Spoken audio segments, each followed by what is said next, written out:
Welcome back to the Advocate Podcast, where we challenge the narratives around schools and give families, educators, and communities the tools to advocate effectively for children. I'm your host, Dr. Christy N. Love. And in recent episodes, we've discussed early literacy and why reading proficiency by third grade is such a critical milestone. Students who struggle to read by then often face greater challenges later. But literacy doesn't exist in a vacuum. A child's ability to read is shaped by social and environmental factors, access to resources, early experiences, community stability, and the systems surrounding them. Today, we're going deeper. My guest is Demetrius Pascal, a strategist and researcher specializing in data analysis, risk assessment, and systems evaluation. He helps us uncover how early conditions influence long-term outcomes and how systems can either help or hinder a child's growth. In this conversation, we explore how social and environmental factors impact early reading and what communities can do to intervene early and change those trajectories. Let's go. Dr. Christy N. Love is an experienced educator and advocate dedicated to empowering students and families to ensure children receive a high-quality education. She specializes in culturally responsive teaching, restorative practices, and social-emotional learning, helping schools create supportive and inclusive environments. Through the Advocate Podcast, she amplifies voices, challenges inequitable systems, and keeps children at the center of every conversation. Hello, Demetrius. How are you today?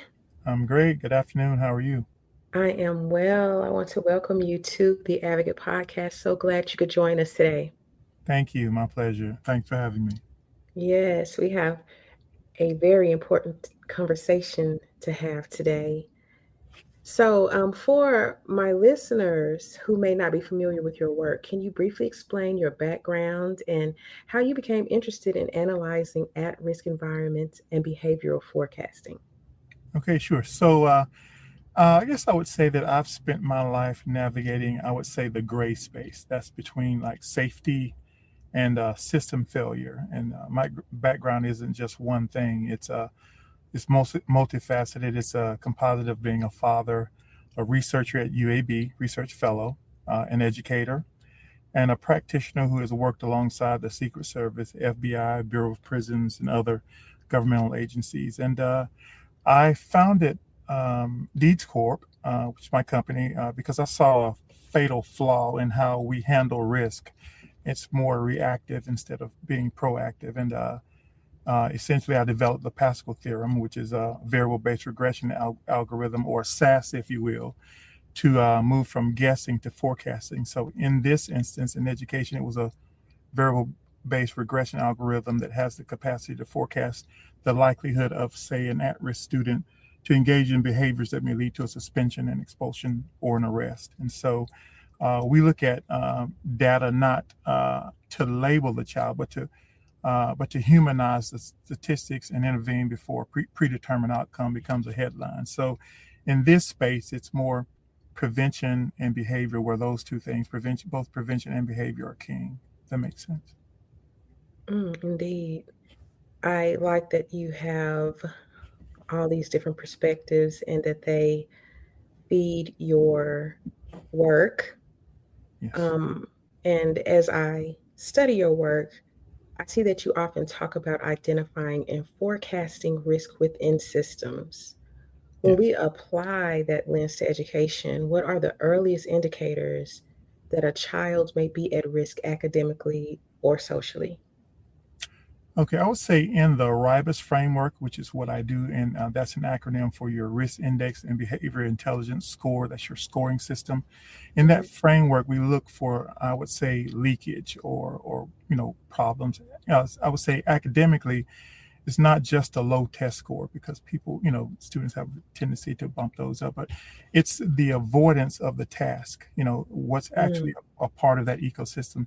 And socially, it's like hypervigilance, a child who is scanning the room for threats instead of the page for the meaning. And so there are distractions, if you will. And if a child can't decode a sentence by, let's say, age 7, they begin to decode the environment for survival, whether that's school, whether that's home, or wherever. So that shift from learning to read to reading to survive is, like, I would call it, the loudest silent alarm that we have. And so I think that's a fundamental way of kind of explaining that. Wow. Yeah. Very interesting. So when we say social and environmental determinants, what does that really mean in the context of early childhood literacy? Right. So I would say in my work, it means like the zip code mandate, if you will. In literacy, it's the word gap, the reality that by age 4, a child is who is in a high stress, low resource environment has heard, they say, 30 million fewer words than their peers. So it's the difference between a home where books are furniture and a home where survival is the only curriculum. So it's definitely those social determinants, those environmental determinants, what children start to see and understand because they start to emulate what their experiences are. Yes, and in my podcast last week, I just talked about experiences and just conversations that Mm-hmm. parents have with their children. So with me, my son may hear vocabulary words that are much more complex than from a parent who didn't graduate high school talking to their child, Correct. and how that can play a big part in literacy for them. Am I correct? Yes, absolutely. Absolutely. Okay. So, from a systems perspective, how much of third grade reading proficiency is truly about classroom instruction, and how much is shaped by factors outside the school building? All right. That's a very good question. I would say the classroom is only about 20% of the equation.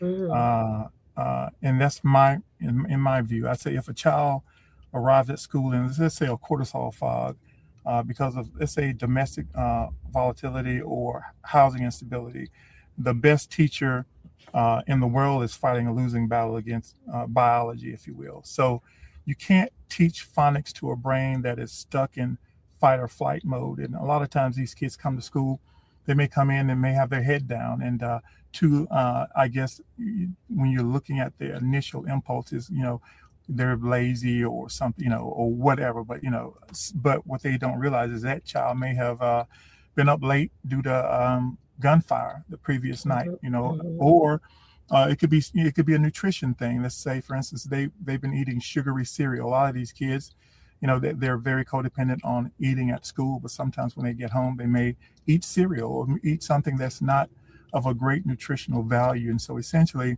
it has that type of impact on them. It makes them sleepy or tired or whatever that might be. So we have to really consider those things. But I say the classroom is only 20%, maybe just a hair more of that equation. And it's a very serious issue that we really need to take heed to. absolutely. I know I discuss brain research a lot, and educational practitioners needing to understand child development. And then on top of that, how trauma impacts the brain and things like that. So, yes, what you're saying is so important for us to discuss and unpack so that our children can get the best education possible so that we know how to serve them the best. Yes, yes. So, what environmental stressors most significantly impact a child's ability to develop reading comprehension skills? Um, I would say predictability. I would say the greatest stressor is the lack of it. When a child doesn't know where they will sleep or if their power will be on or anything Mm, like that, their prefrontal cortex the part of brain, needed for reading comprehension, so on and so forth. It shuts down. So their attention span is on that as opposed to getting academic instruction. So we call these cognitive landmines. And so I think those are very significant environmental stressors.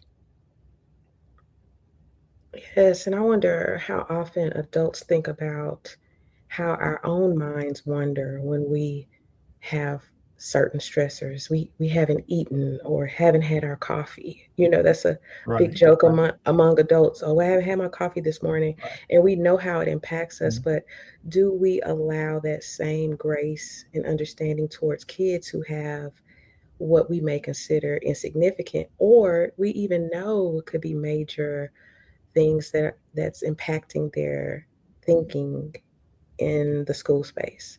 Absolutely. Yes, Okay. I agree. Yeah. So research shows that students who are not reading proficiently by third grade are more likely to drop out of high school. Why is third grade such a critical turning point? Well, we call third grade the continental divide. So before then, you are learning to read, and after that, you're reading to learn. So if you miss that jump or that transition, every other subject, whether it's math, science, history, or it could even be a favorite subject, becomes a foreign language, if you will. So you're effectively locked out of the economy of ideas, not having access to that because of that deficiency. Hmm. Third grade. Um, I know that as a teacher who's been teaching 25 years or something like that, I Uh, remember during COVID and when mhm. we came back, I mean, our students who were in third grade during COVID, it has been such a struggle when we look at Yes, their lives. yes, yes. And COVID so, learning yeah, loss. Absolutely. yes, and it's been an uphill battle trying to fight that loss. You know, Right. yes, third grade, very important. So, from a forecasting standpoint, how does early reading failure correlate with later disciplinary issues, suspension, or even justice system involvement? I would say, the math is cold. It really is. Frustration equals friction. So, when a student can't keep up with the curriculum, they seek social currency elsewhere. So, if I can't be the best reader, I'll be the best disruptor. We used to call them back in the day class clowns. So, Hmm. but essentially, my theorem shows that early literacy failure is a primary variable in forecasting future contact with the system. So, we do an assessment of a number of different things. It's more so individualized and holistic, and from that we derive a RIBA score. But also along with that, we have coded interventions that meet kids where they are and take them where they need to go, because every single child is different. And so the cookie cutter approach, if you will, isn't going to be as effective as if you took that individual child and looked at their, the social determinants, environmental determinants, their internal makeup of that whole ecosystem of things and their experiences, and make determinations based on that. So that gives them the best opportunity to pivot and win. Yes. So, practically every child needs an IEP, right? This Yes, absolutely. individualized education plan based Hmm. on their specific needs. Correct. So, would you say it's fair to say that literacy is not just an academic issue, but a public safety and economic issue as well? Absolutely. Literacy is I would say, the ultimate body armor. So a literate population is less susceptible to the economics of the street. If you can't read a job application, you'll eventually find a way to read a hustle. So we are Mhm. either going to pay for literacy coaches now or prison guards later. That's the thing that me and my team we talk about. And as you know, violence is a is a major public health problem Mhm. by way of the CDC. So that's very important. Wow. In many districts, we see disproportionate discipline for subjective behaviors like defiance or disruptions, those behaviors defined by the teacher, which can be filled with biases, right? Hmm. So, how might academic frustration, especially reading frustration, be misinterpreted as behavioral defiance? Well, I say in this space, this is where, like, I would say my law enforcement background meets my pedagogy. So a kid acting out is often a kid masking their inability to read. They would rather be called bad than stupid, Mm, and we treat the defiance with suspensions or even worse, in some cases, which just gives more time to for the kid to fall farther behind. So it's mhm. like a self-licking ice cream cone of failure. So, but having a better understanding of that individual students by way of, like, let's say, behavior assessment may better equip us with ways to be more proactive in this case instead of reactionary about the way that we really see and understand and provide prevention resources and interventions for that kid. So the more we know on the front end, and uh, we can understand those things, but more importantly, we can forecast those likelihoods of risk and also provide intervention before it actually occurs. Man, what you're describing is very important work. I'm so proud of you and so glad that that Thank you're on you. my team. I am just so serious about this. Like we gotta, yeah. This is Thank you. essential work you're doing. I really appreciate you. Yes, thank you. Thank you. So, based on your research, is the so-called school to prison pipeline more about individual behavior or about how systems respond to predictable stress points? Good question. So, school to prison pipeline.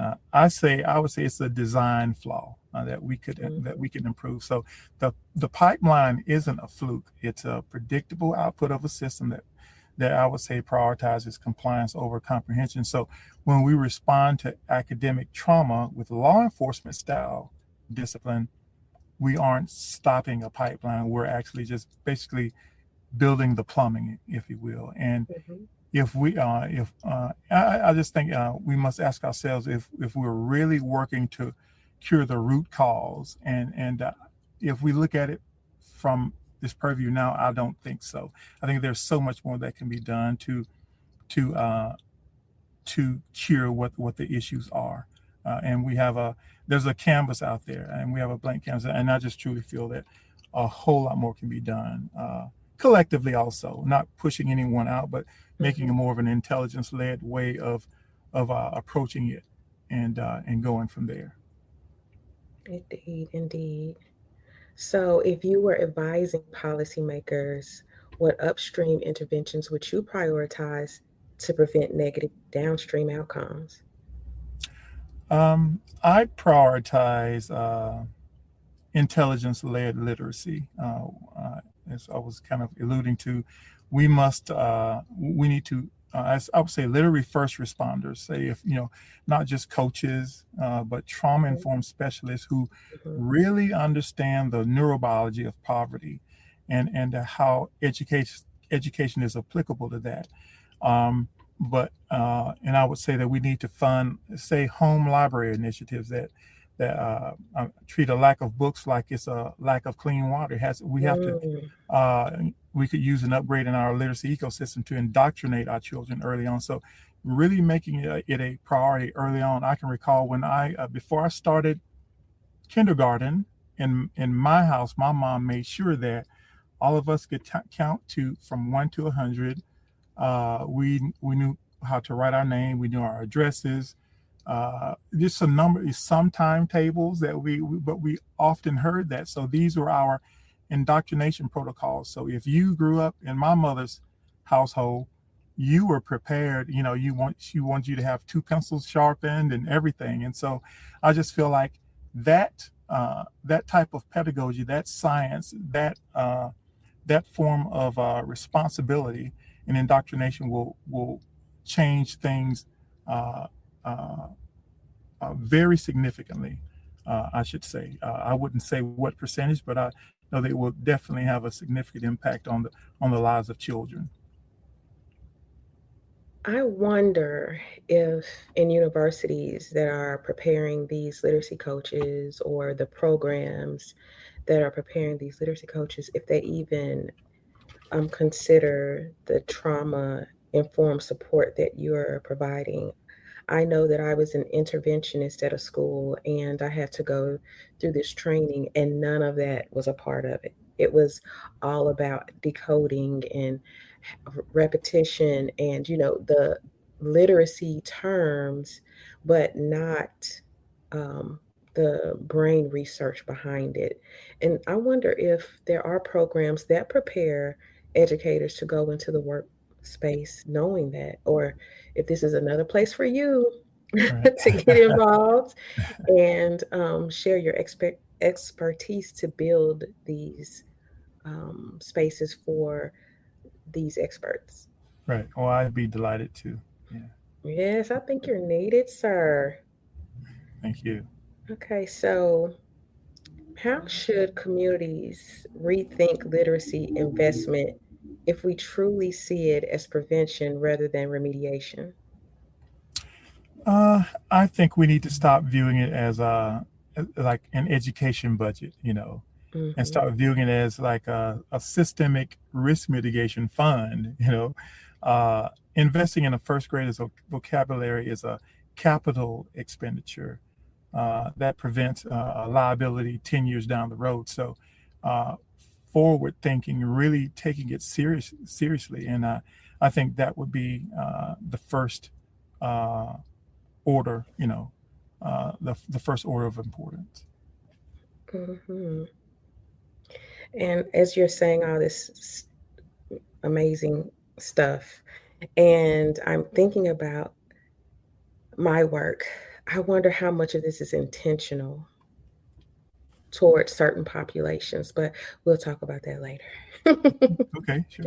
Okay. So, for parents listening right now, what is one concrete thing, sorry, they can do before third grade to strengthen reading outcomes? Okay, great question. I would say narrate your life. Mm, Even if you aren't a strong reader, some parents aren't strong readers. Obviously, they can read, but not strong readers. If you're not a strong reader yourself, talk to your child.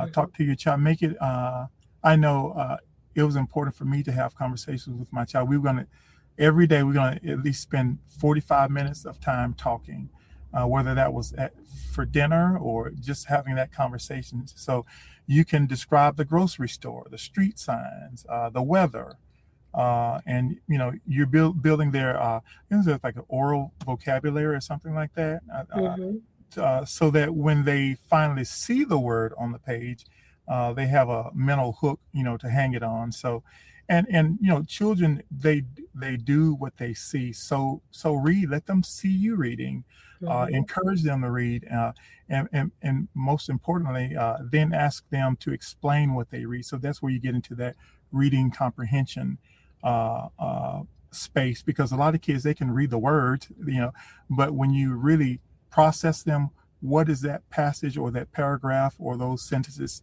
actually saying? What is it conveying? And so I would, encourage those for consideration. Just my 2 cents. absolutely. And I know that with my sons very early, that their libraries were filled with things in which they were interested, right? Like Right, they loved superheroes. So, most of the books were about superheroes.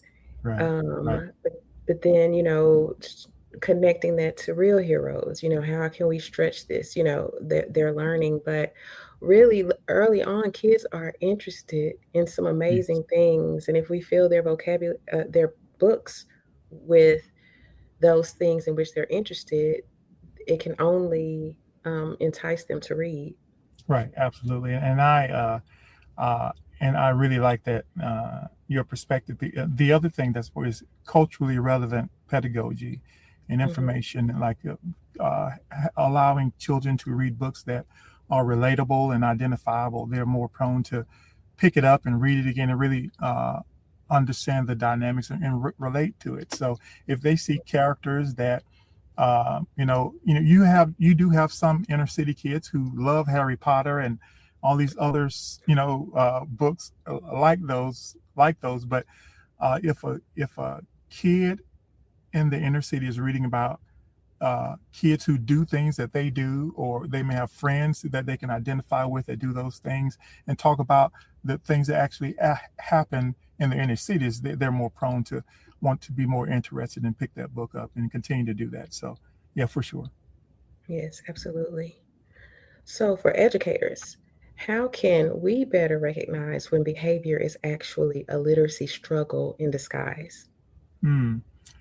I would say the bravado. I would say look for the mask. When a student becomes like the class clown or the silent sleeper during reading time, don't reach for the referral slip just yet.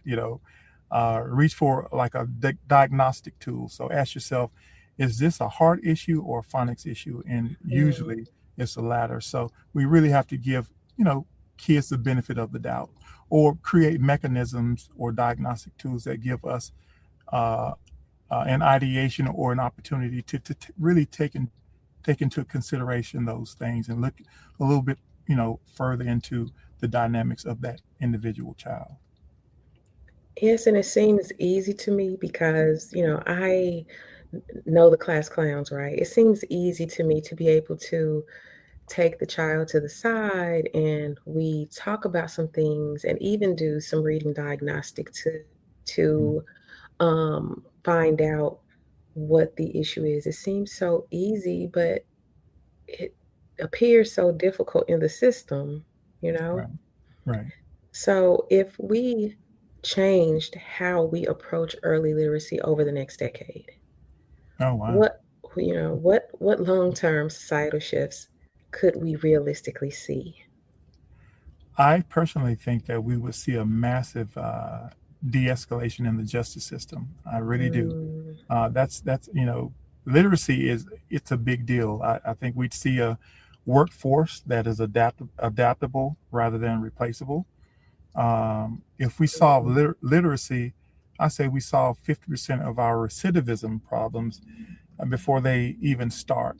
And I really and truly think that that's something that we should really consider shifting to those types of consideration, because literacy is it's magic, and it's Mhm. definitely very serious. Yes.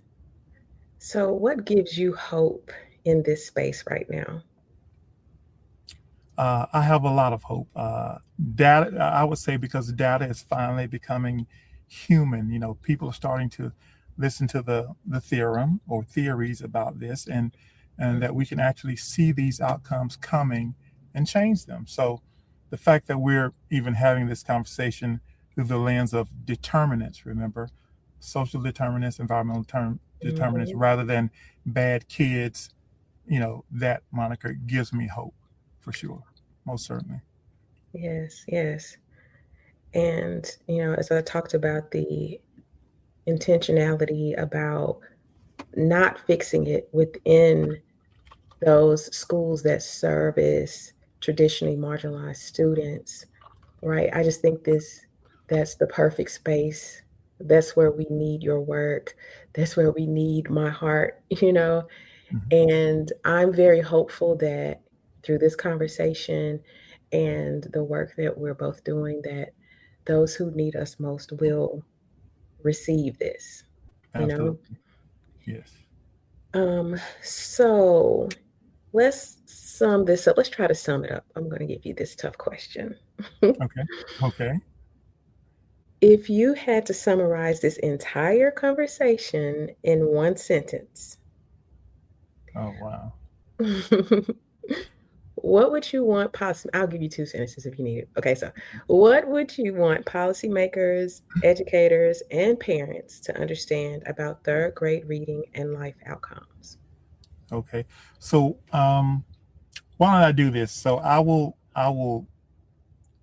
do that in a couple of sentences, but there's a couple of perspectives that I want to share as well that I think are very important. So, to your point or your question, I would say parents, educators, practitioners, if we don't teach them to master the word by age 9, we are effectively drafting their indictment by age 19. So, and we must do this now because children are our present and our future. So we need to really get off our butts, be assertive, Mhm. and be practitioners of change. And so that's my, I guess, my my 2 sentences. But I have a few perspectives that I want to share. Please do, please. Uh, and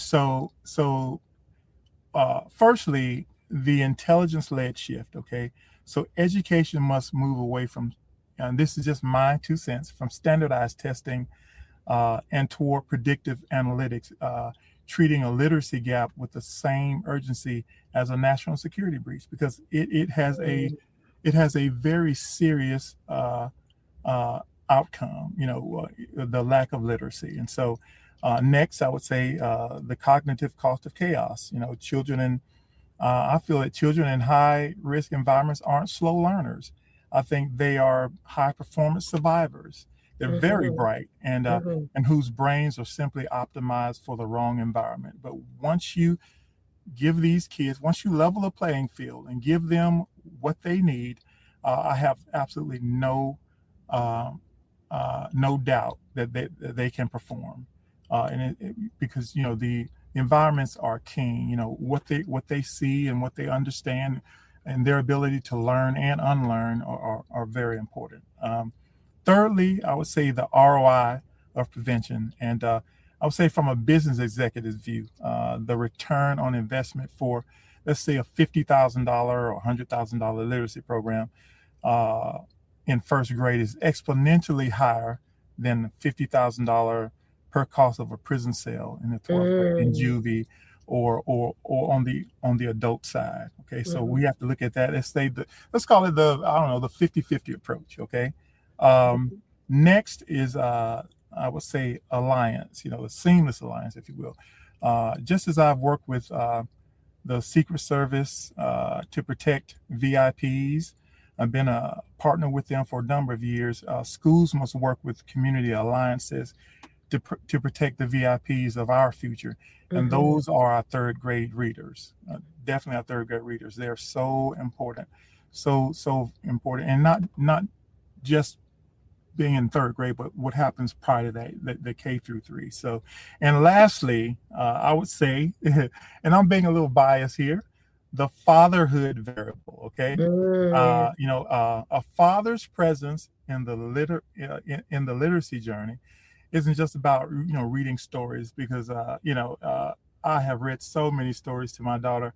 It is unreal. Mhm. It's about providing the, I would call it, the capable guardian status that allows a child's brain to exit survival mode and enter into learning mode, so where they don't have any worries or stressors. So this reminds me of like the routine activity theory. I don't know if you're familiar with that, but it's where crime occurs when three things are present, and they converge in space and time. That's a motivated offender, a suitable target, and the absence of a capable guardian. So that again is very Mhm. important. That capable guardian can be a police officer. We most certainly need them. It could be a teacher. It could be a parent. It could be a nosy neighbor down the street.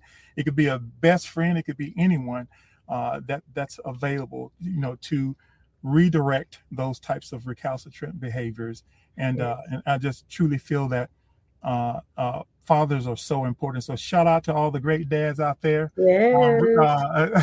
I'm rooting for you. Keep working at it. You may not get it right, but keep working at it. And so, as I think I saw that on Finding Nemo, just keep swimming. Absolutely, just keep swimming. Yes. I am a single parent and I have 2 boys, and I just remember thinking like, we can't wait until they're teenagers before we can leave them alone and do, and I was like, "No, that's the time I don't need to leave them alone. I need to." Yep. Yep. So when my son was in middle school, And early high school, I was not leaving him alone. You're going to Grand's house Yeah. because you can get in much more trouble than if you were 7 or 8 years old. That's what I'm just Yeah, thinking in my head. But yes, that, absolutely. having that support from my mom was very important. And we Right. do need each other in Yep, this fight. We absolutely. really do. Yep. So is It's there definitely a any, partnership. okay, yes, definitely.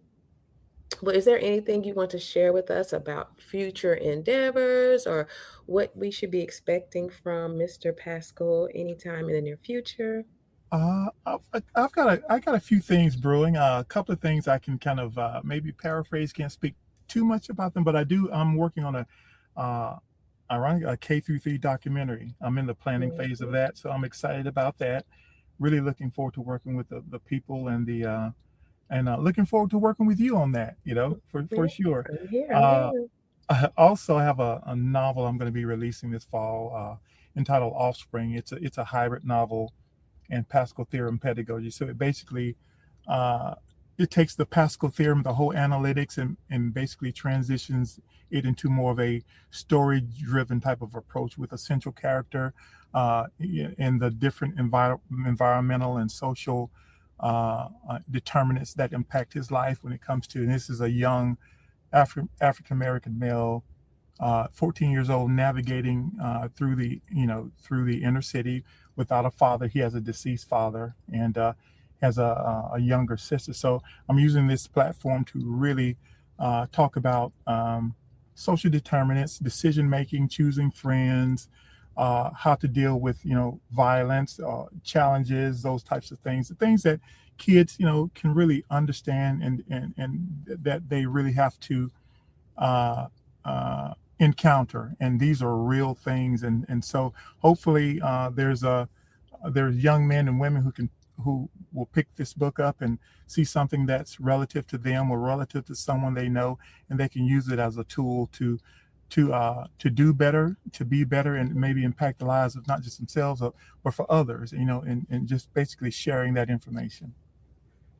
Yes, that sounds like a novel that needs to be in schools, like required reading for a certain population of kids. I love that.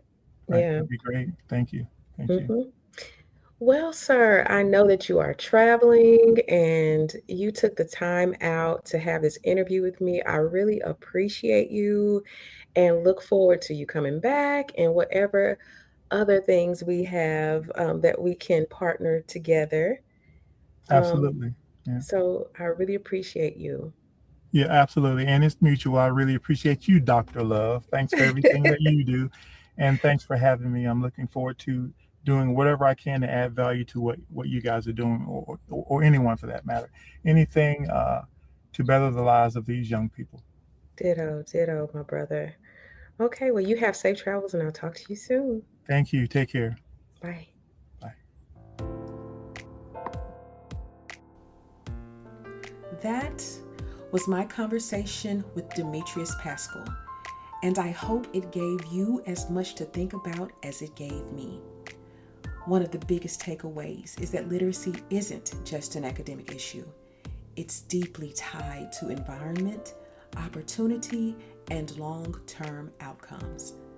When we talk about reading proficiency by third grade, we're really talking about access, stability, and the systems that surround our children. As educators, parents, and community members, we all have a role to play.